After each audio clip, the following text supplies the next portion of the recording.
il va de soi, vous remarquer, vous comprendre, c'est d'abord une guerre de générations. Donc, génération va vieux, elle a facilement accepté. Le 5 septembre est consacré rentrée politique et angèle. Et ça donc occasion pour nous, il y a aussi deux coalitions au pouvoir. Peuple et Talabiso. Bandegonabiso, il y a cash. Essentiellement. Basonga sima, basa la bateau quoi. Bateau va voyager tout ça, mikonzina biso va voyager. Ba mona kate ba réalité à l'étranger. Mais pourquoi ce komika na Kinshasa vous avez l'impression qu'on a un village? J'aime être vrai lorsque je parle du Congo. Là, tolintoye ba idole na yo ya politique ezana. Bon, je crois que on a un révolutionnaire. Je suis de gauche. Ils ont la Fidel Castro, na étranger. Et puis voilà, Nambo Kanabiso, il y a la Lumumba, ils ont la Joseph Kabila. Pour une raison, j'ai découvert Kabila, c'est vraiment un révolutionnaire, quoi.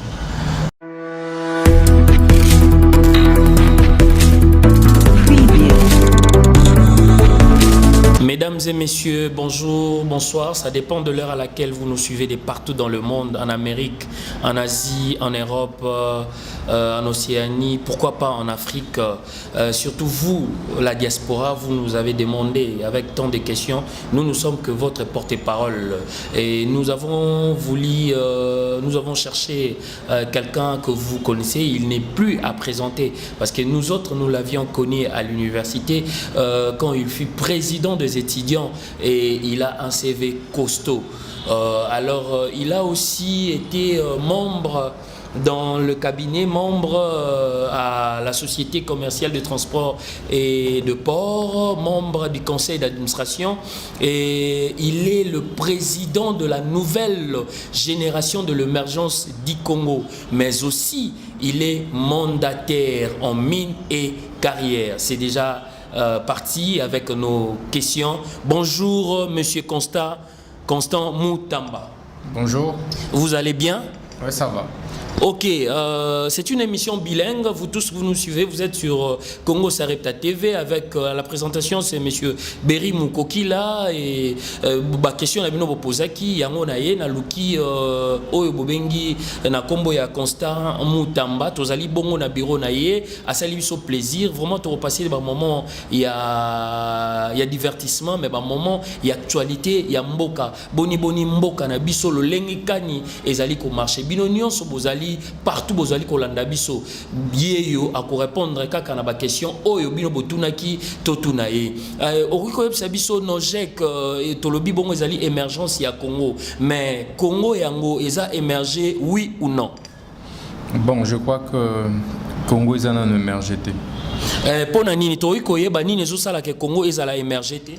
Ben, difficulté, biso nojek tolobaka était problème en Congo et ils allaient résider dans la classe politique na yé pe na système politique.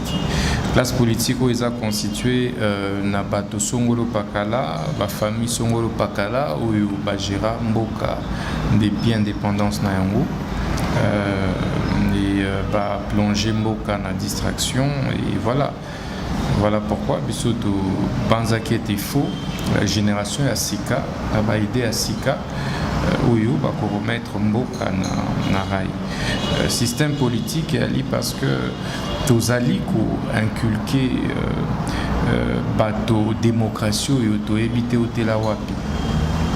Bisoto croire que démocratie n'andenge tozo importé en haut peut appliquer en haut na Congo ils allaient ceux qui m'ont été adaptés na ba réalité na biso ndé ozomo na ba désordre ba indiscipline ba distraction ils a créé au moment pinamboka après ba élection au lieu batoba sala musala bazali toko finga naka ko swana ba marche epai alors que peuple après avoir élu ba représentant naïe abanda inde kozela misala isa le mapé monana mais on passe du temps à nous chamailler on passe du temps à nous disputer pour rien et parfois pour na ba bêtise les lots soko continue na ba réseaux sociaux et ba congolais Ezaka bêtise na bêtise, distraction na distraction.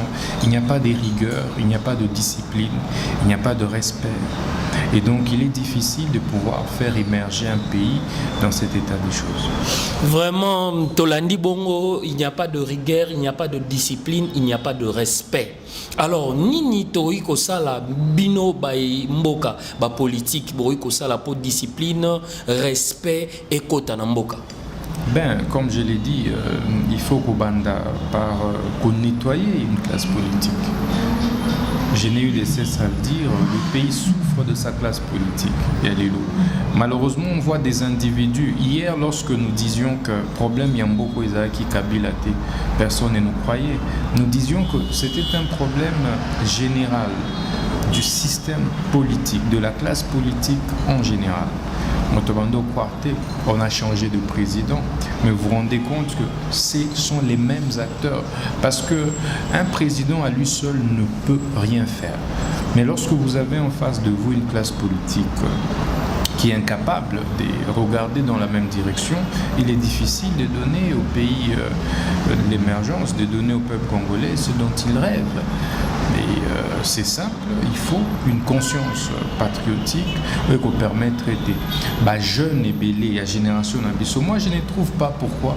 Jeunes, au lieu d'adhérer par exemple à Nojek, qui est une nouvelle vision qui est incarnée par les jeunes, vous allez adhérer à ma partie existante depuis 60.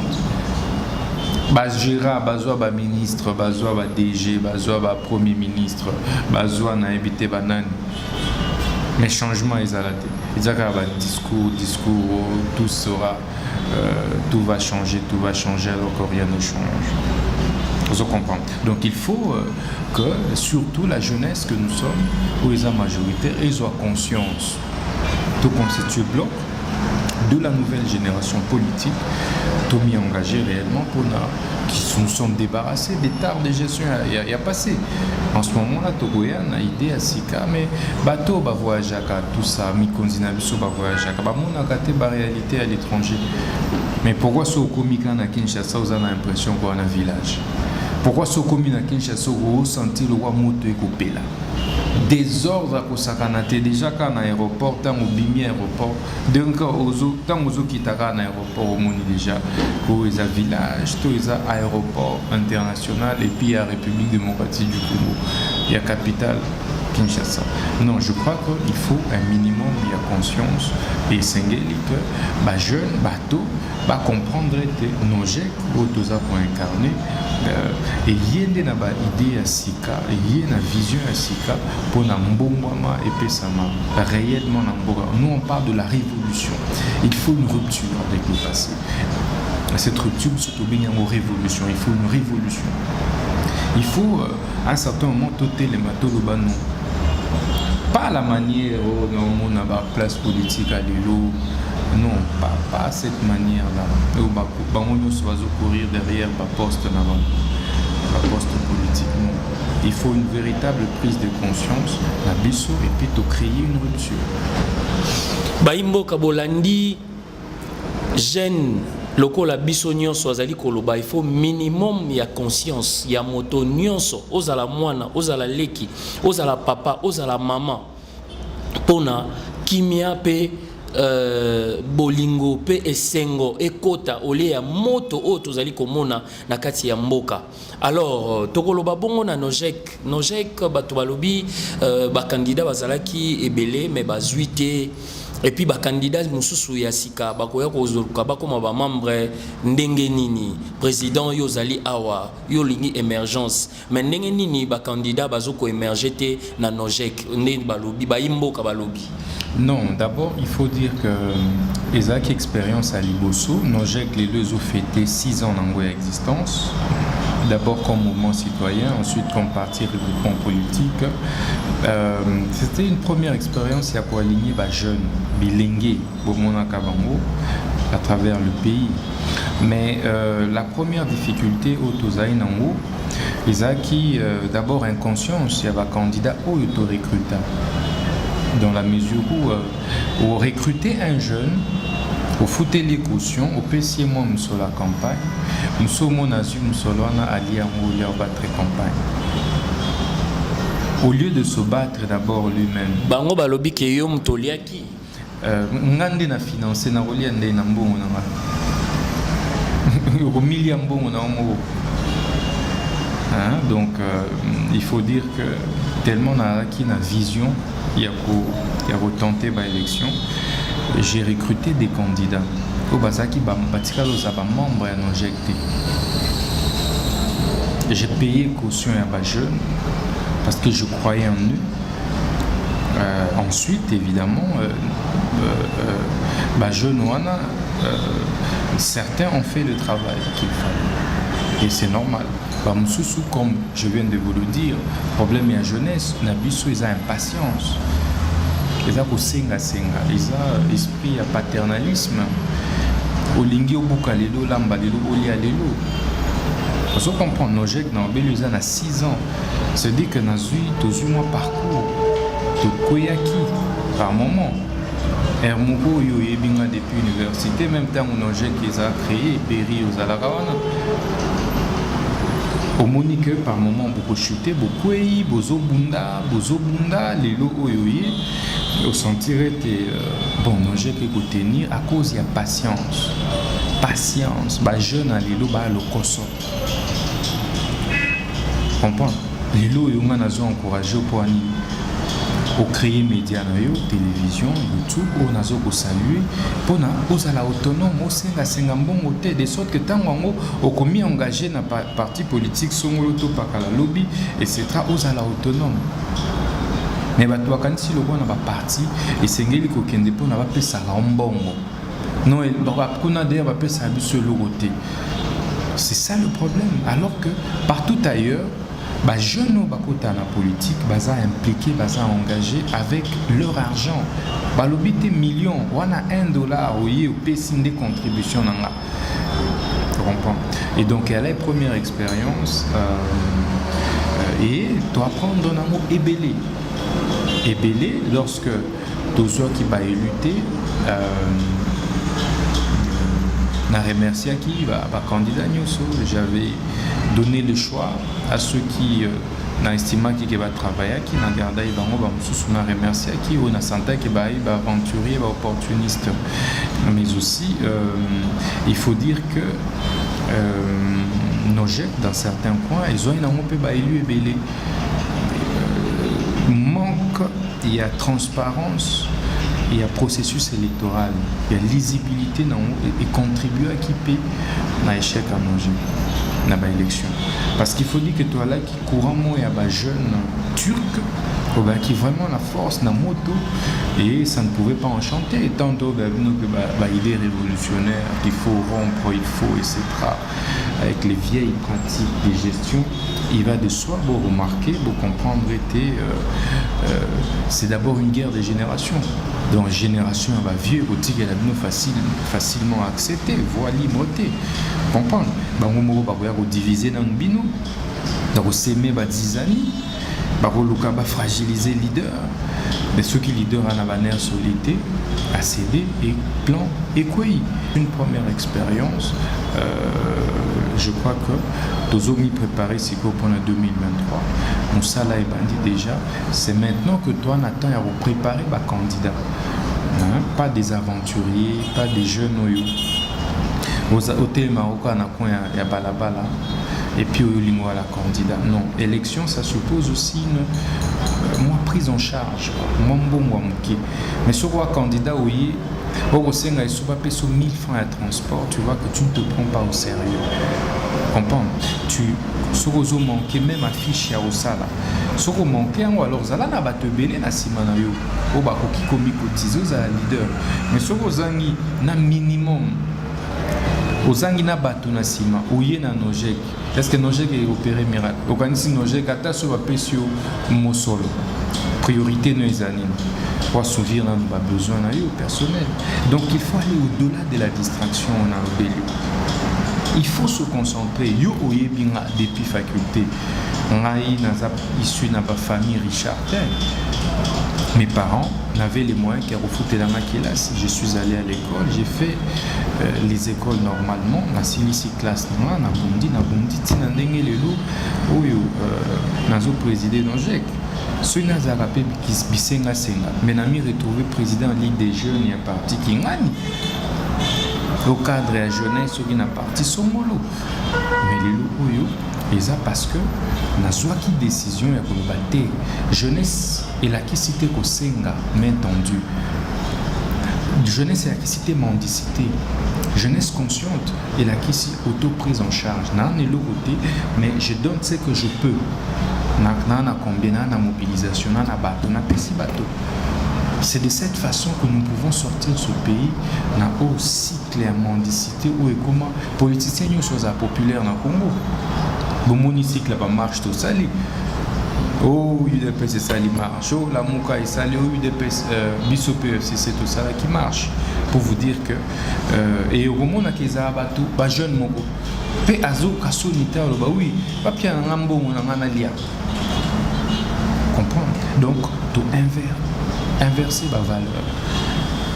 Jeune a commis le roi à caporaliser. Bah jeune est comme au préso. Pessio mbongo, non. Là, bah, Pessio 1000 francs au Kenya, marche 2000, même 10 dollars au salon. Par contre, ce lobby, tout ça la bloque. Une nouvelle génération. Tout travailler réellement. Au moins, que les choses vont changer. Mais combien sont ceux jeunes qui peuvent faire ça?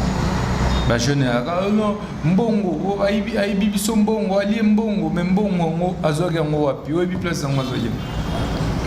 Tout tourne autour de l'argent. Non, tout ne s'obtient pas avec l'argent. Et c'est ngeli toujours conscience. Mokolo yo toujours conscience. Au moins que beaucoup de politiques aventuriers verront au saka peuple.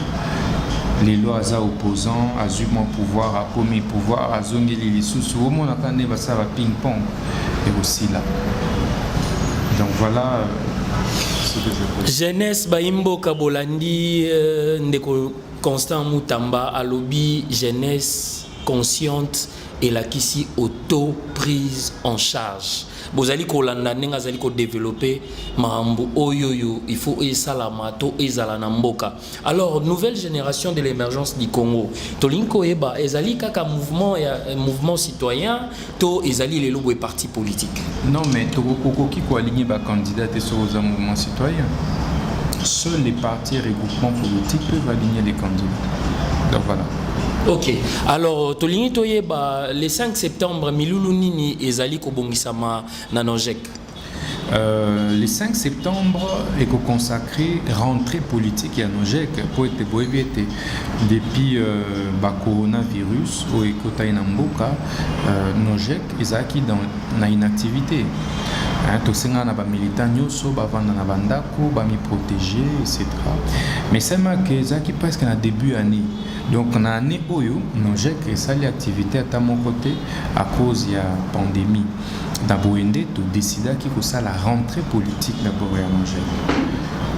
Et rentrée politique, on a la couplée la célébration, il y a 6e anniversaire à Nojek.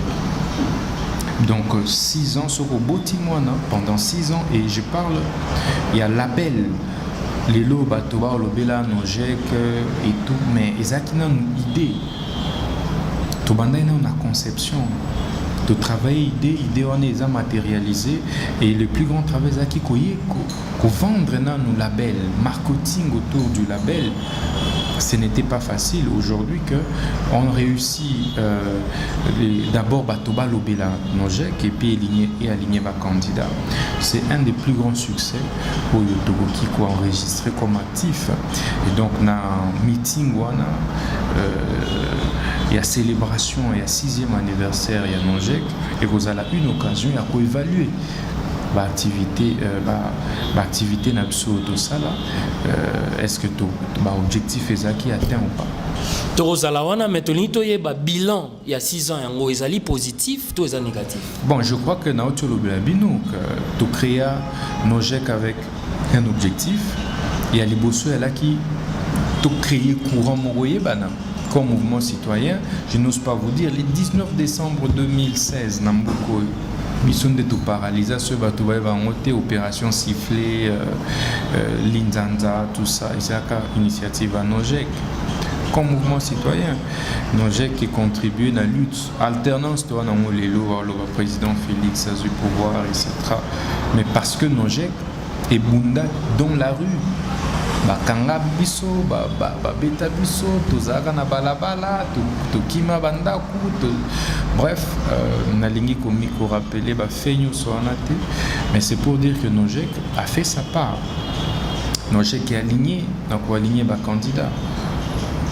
Et Lilo, Nojek, ils ont connu, suffisamment connu, mais ils ont connu. Je peux vous rassurer, ce n'est pas facile, parce que ce qu'on m'y tourne combien de regroupements de partis au Yébani le roi Nojek, Namboko. Je vous rappelle que toi, plus de 700 et quelques. Il y a plus de 700 partis, il y a plus de 77 regroupements politiques. Donc, ce qui est le Nojek, pour nous, c'est déjà un premier succès, mais qui n'est pas une panacée, ce n'est pas une fin en soi. Ça ne veut pas dire que, et s'il y en a, on doit s'enorgueillir, non. On a connu des moments, des difficultés, d'épines, comme des moments de joie, de succès.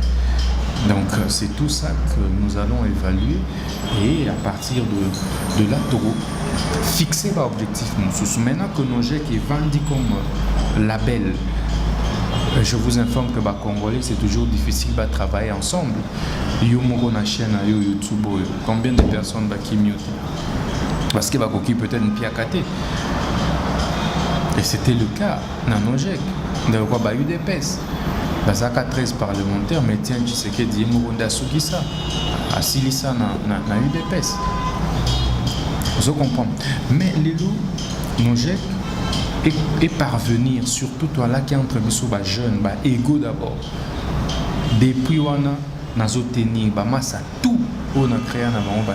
Siko toyi koloba bongo so toyi okatabino mwa maloba moke ndeko Constant Mutamba na 6 ans ya Nojek batu oyo baimboka bobundaki na bango ba relation na bino ezali malamu bakoyi koya na 6 ans wana tote. Oui, absolument. Torobenga batonyoso, ils a célébration batonyoso boyeba ya Nojek vous allez inviter. Ngana le roi papa na bango. Encadré quand même leader et la jeunesse et belé à l'élo ou peut-être la commis ministre député etc. Barozala temps pour n'avoir célébrer moi na bango donc Nojek ils a l'élo likambo kaka ya mutamba teza likambo ya génération mobimba. Ok, est-ce que Ndeko Constant Roiko la koyebsa biso apport na bino parce que vous avez parti au vous allez na coalition na FCC apport na bino au déjà vous allez na FCC ils à la concrétisani apport mais il y a déjà notre présence les loso biso to lobito bimana FCC donc il y a le rôle là nanda ko bimisi parti mo ya mur na go etengama parce que ndaku ezalaka etongamaka na brique non au mona ke lidusu moko so etengami te au mona quand même lidusu que mais place oyo nde nini ezala vide donc FCC ezali lisanga na ba parti regroupement nyonso donc yango nde esali lisanga FCC mutu na mutu azo constituer brique dans ce qui moko ebimi ezate ça veut dire que trop ekozala wana pe mupepe kokota makambo ebele amabe kokota donc je crois que nde apport na biso wana na FCC.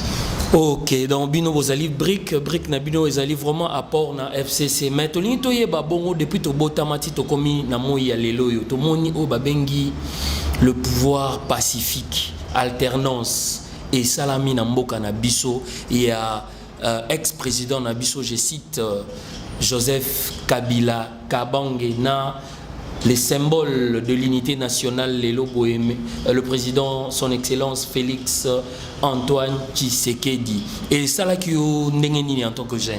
Non, mais comme j'ai dit, nous on s'est battu pour ça. Là, on a bêtement, j'ai des séquelles, ça, plus qu'aujourd'hui. Donc, ce qui me fait mal, les a comment bande de des pèses, ça a un pouvoir en haut. C'est tout ce qui me fait mal.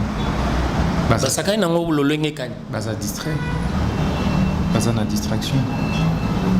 Il va que pouvoir, on va te belé, va monter là. Mais tout le monde qui bon on a marche bino bosali ba marche mais er total la marche to ebi ke ezala ka destination moko x bobanditi bosuki sa na point moko boye mais bino marche yango ezalaki mingi bozui mbolo mituka bazui ba drapeau bazo on ezali sous marche te comme trouble. Bon, je ne sais pas de quoi tu parles. Donc, marche à FCC et ça les maquis sans incident. Et ça qui justement pour nous rappeler que c'est un travailler. Tout petit cas de distraction. La meilleure façon à aider le président de la République actuelle, Félix, c'est d'aller à la distraction, ils ont un débat avec individu, ou ça, ou vraiment, ou pour régler un mot, et puis bouquet, quoi. Il faut pas que gérer beaucoup à ralenti. Parce que yo peut-être aux années ou à l'élo, mais kende na maloko. Kende na ba village na biso. Kende ka on a Kinshasa peut na ba bandalungwa et pananga. Kendo tuna. Au moins na ba famille belé bala linzala. C'est parce que yo zui pas. Ndo komi ko zora ba initiative ya ko bloquer processus il y a émergence non. Et l'émergence n'est possible en même sur la diaspora. Ndeni bazonga na mboka ko investir. On a une instabilité permanente. À tout moment, on va au marché et puis bon, parce qu'à chaque marche, comment vous lignez que investisseur pourtant seul investissement déjà pour créer un emploi pour stabiliser l'économie. Mais ce qui vous créer conditions et investissement qui vous possible à créer un emploi et à soutenir la croissance macroéconomique. Ok, ndeko Constant Mutamba tozo koma bongo na suka insécurité lo bela rabinoni. Non mais c'est ce que je dis que il y a monde déjà à la base, il y a faillite en boka. Insécurité juridique, insécurité politique, insécurité sociale, insécurité économique. Bref, lorsque mboka est en insécurité, c'est difficile. Tant qu'on a un mboka bapaya, il y a 7 armées étrangères et un mboka namso. Un investisseur a un poteau, ça oui. Un investisseur qui non coalition c'est caché sa coalition au pouvoir ba yo kana na ba monter. Ça ba on soit na raso na ba kuta na kate y a pas de cas de concertation. Yo wantia ouais pour investir 1 milliard na il a évité tant soit tout moment au clasher, le premier ministre a démissionné, le président a sala na endenga lingi, quand si investisseur a voyé, mais ça n'a kimia. On le dit pour le bien du pays. Il y a un désordre.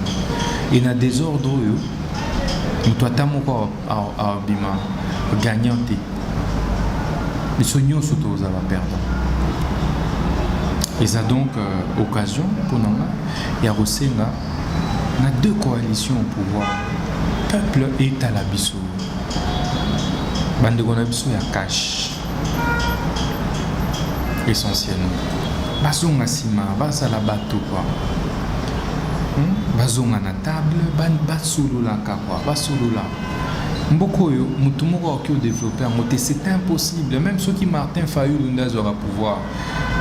Mboka na biso est tellement difficile que mokoki la ndengo moninga awa na peine à moi 100 personnes nga osoki pe na lobby mot d'ordre pe balandi le mutu na mutu aza quand même parce que toi on a plus de 400 ethnies donc nga na ethnie na nga na oki pia mot d'ordre ata yo zanani okota te na battre na élection. On comprend que beaucoup de gens. Donc, mutu ça toujours na moi portion en leadership na mukoki la zape na et pas na ceux doké le na élection. Yo quand si nga na gagner na village là. Jamais. C'est ça la réalité na mboka na biso. Et la politique étant sociologique, il faut tout intégrer dimension. Tout au-delà de l'ego, humain. On a l'impression de gérer mboka na ba humain. Bon la moko caché biboé, bon la moka lobi, non UDPC biboé, non au marché non. Nous non jek to le bakete. Jour où ça m'a vu sur ma coquille, il faut qu'on casse la culture en marche en désordre. La démocratie moko écrit désordre dans mboka. Au ticket le président de la République a soit temps gérer. Il n'est pas là pour nous rebanda à tout moment pour régler la tension. Il n'est pas un président de la République des tensions, pour les règlements des tensions, des crises. On a besoin d'un débat économique de grande portée. On a besoin, il y a une invention, débat autour, il y a recherche, grande recherche scientifique. Donc voilà, désormais, Mituka, Nissan est occupé pour fabriquer na Congo. Désormais, Toyota est occupé pour fabriquer, Nokia, Samsung. Voilà le débat. Il y a un monde qui crée emploi. Il y a un monde qui ça que l'économie n'a plus et à la macasse. On a profité, tonton, de Constant Moutamba, en tant qu'économiste de formation, tu as bon flambé de prix sur le marché, sur tous les secteurs. Oh, tu as bon inflation. Mais les loboyés, tu as bon imbalamoko, tu as dollar et kiti. Bori koloba boni, ba fluctuation, et puis population mobimba, comme une décadence, et zoé bate, nini baroi kosala. Mais c'est ça, yosa économiste d'ailleurs. Et ça insécurité permanente pour nos investisseurs. Conséquence, même les changeurs à monnaie, nous sommes bien que nous avons appuyé à monter parce que les changeurs à bon au bon côté. Et ça reprend la maison d'échange. Mais maintenant, nous avons bon bon pas franc. Kendo mona au moins va comment on va changer bongo à cause de la fluctuation, ils ont créé insécurité. Yo mona wa pibola libola muki en quelques minutes paf. Que ce soit hausse, que ce soit baisse, il y a franc congolais, il y a tout et franc congolais, ils ont insécurité. La force d'une monnaie, c'est la stabilité dans le temps. Il faut même pas battre ces pays là. Mais balobi ceux qui mboka et baby mon solo nango pe beba longo ba yemba na nzembo eza ya solo. Mais c'est ya solo. C'est la vérité, non? C'est perceptible les lots. Tango Zaïre et comment on zoa déclin nango. Ndomonaka Zaïre pe comme on est kita ikoya. Donc c'est un appel à la prise de conscience. Notre classe politique rend un mauvais service au pays. Bamona kaba intérêt na bon. Bazomona te moto oyo aza peut-être na maluka. Aza na Sekebanza. Aza na Boma. Aza na Kisangani. Aza na Kikwit. Nazozanga 1000 francs oyo pona à me faire soigner. Bamona montagne.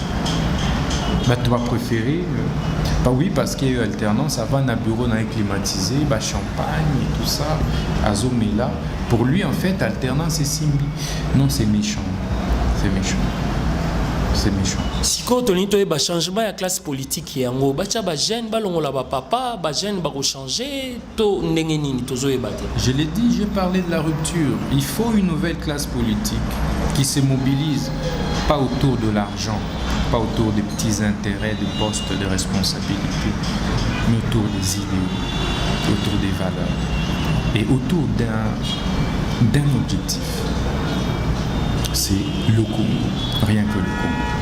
Les Congo, rien que les Congo. Si tu as ici bon un message fort avant que tu aies un portrait caché pour nous qui ça, na vision, na projet d'avenir, na bino ndeko Constant Moutamba, message fort sur que tu as la caméra na biso au adressé na président de la République qui est le symbole de l'unité nationale. Je cite son excellence monsieur Félix Antoine Tshisekedi.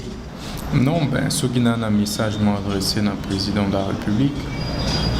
Isaac à Mikakota là quand on a à cash te belé bazo idée que ce soit dans cabinet naïe que ce soit dans niveau de parti politique naïe crise ils ont créé les lots Yende aza garant, Yende a répondre devant le peuple congolais lobby à mi faire induire une erreur à gérer et à gérer en mode rapidité sans tenir compte de la tribu, sans tenir compte de la parti politique, sans tenir compte il y a émotion, il y a humeur, il y a songoloto pakala, règlement des comptes, etc. Ce message dans un endroit que tant ils ont kindi, tant ils ont allié na été. Tant on a pour ça été makambu échangé, makambu changé, kaka soki toqué au-delà il y a un clivage partisan. Ça veut dire que la question est amicale. Qui par exemple, pour aider, pour calmer la situation pour nous évoluer. S'il faut qu'on koutana, bakutana. La coalition FCC cache bakutana. Parce que le lot il est clair. Il est clairement établi que ce qui coalition a et Kofimbo que vous a plongé dans la crise moro batu bayoka na massa cité. Penda na kin. Batu baza habitué dans nangote. Mboko za la plongée dans la crise le roi ba Somalie, ba Libye, lelo, ba Syrie et ce sera difficile. Attends moi pe moké auto nangote za nangote. Il y a eu passation civilisée du pouvoir, osé le mot malamu. Cadre à concertation, c'est cache ezonga. Qu'est-ce qui empêche deux coalitions parce que le président de la République, il y a le quoi garant même il y a coalition Mobimba en FCC cache. À ça en sorte que boyokani ezala que la question est belée ou bimaka na ba télé ba radio ezala réglée et la seule façon ezali ba rencontre permanente il y a ba délégué il y a deux camps. Il y a un monde qui créer sérénité et qui créer calme. Mais les locaux batonyoso bakobanga, on ne sait pas à quel moment ça peut barder. Et ils ont bangé ça. Ils ont créé climat et insécurité. Et il y a un monde qui à la base de la fluctuation nyoso yo. Les insécurité. Ba Congolais ba comment vivre na keba. Pour nanini, pour na kubanga. Parce que beaucoup vérifier les lots.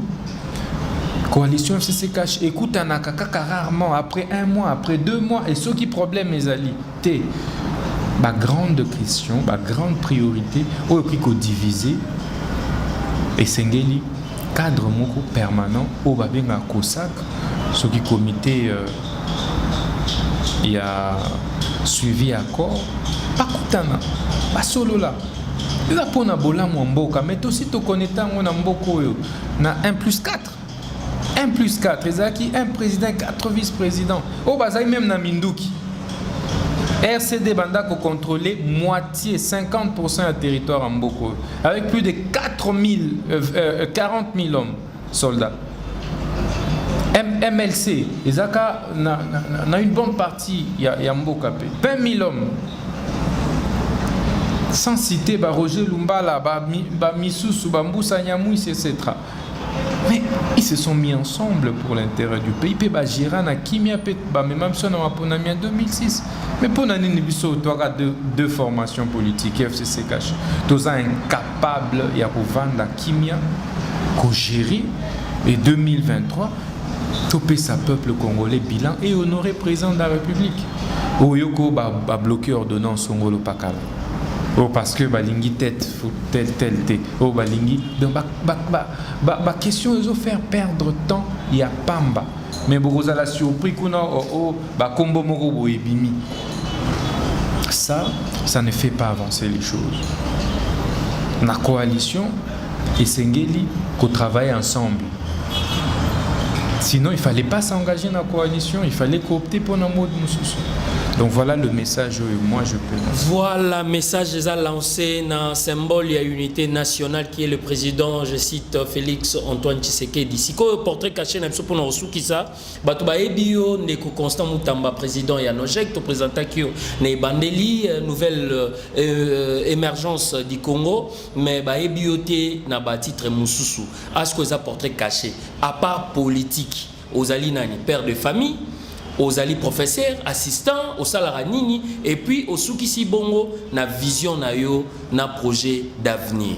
Bon, j'ai du mal à parler de moi, donc je préfère que Toba découvrir ma facette Toba et Belinga quoi. Oh, il y a Ebinga le roi avocat, il y a président Nogé, donc ça dépend. Au père Ebinga le roi parent, père de famille. Donc je ne voudrais pas trop m'attarder sur ma personne, tout ça. C'est pas ça qui intéresse les Congolais. Les Congolais sont intéressés par la vision. Qu'est-ce que je pense du Congo? Je crois que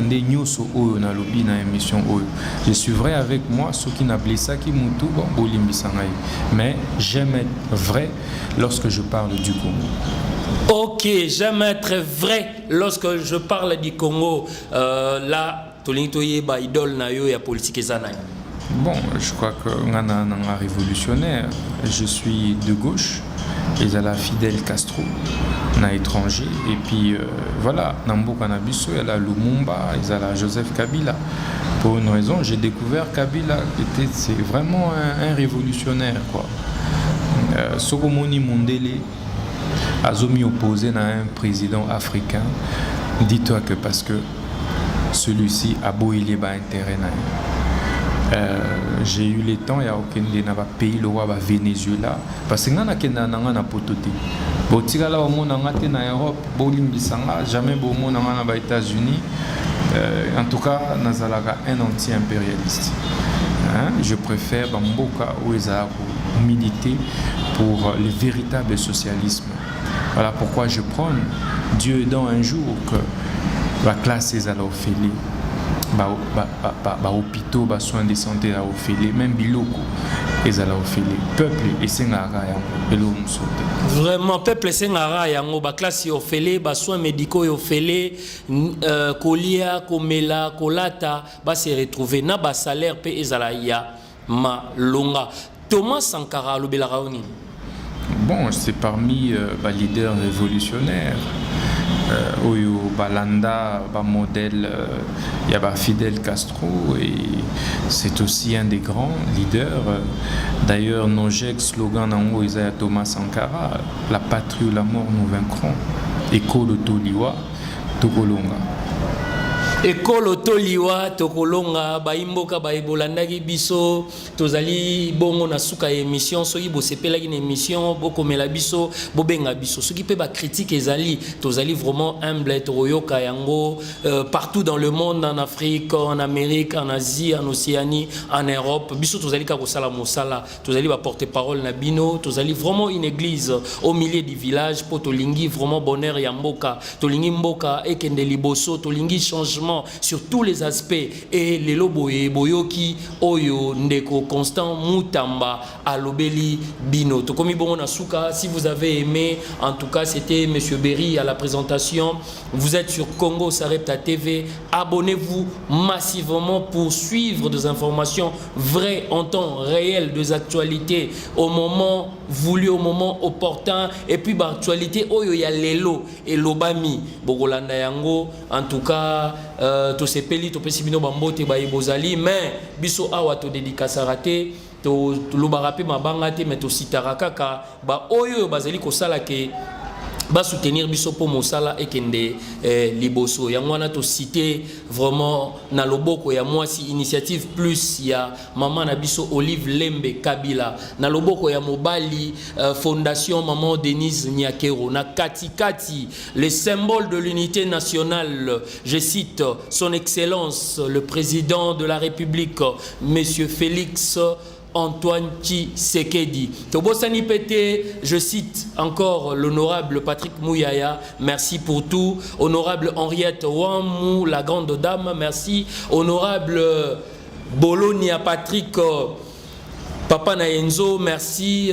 Je cite aussi Chris Ambunga derrière la caméra. Sobo monaki ba image oyo kitoko na Jimmy Sita, directeur ya programme Les Cosmopolites, directeur ya programme Nabiso. Torobo Sanate enfin na ko citer Francine Lissongo na honorable Josué Mufula Mutoto Wagoma, un député valablement et légitimement élu de Goma. Respect. Merci si vous avez aimé partout dans le monde. Ciao et au prochain numéro. Mero